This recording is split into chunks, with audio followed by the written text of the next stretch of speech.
ผ่ามักตาล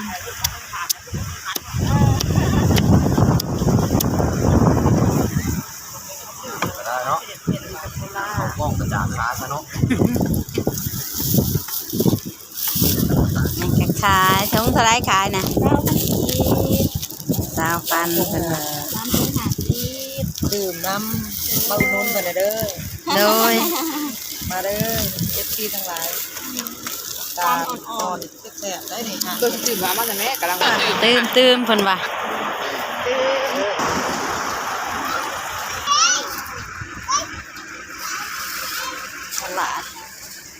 ตลาดบ้านดงตลาดเครื่องป่าของดง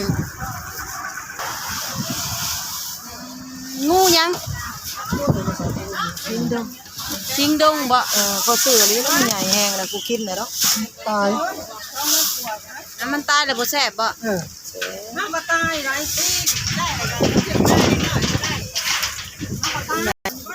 60ก็ได้ ตัวหนึ่งออกเลยไต่ยิบๆนะ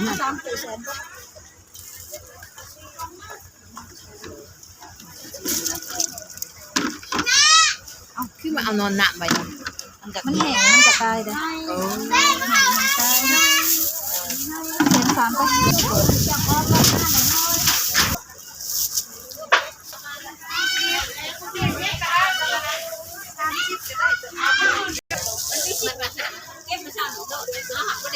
แต่นะ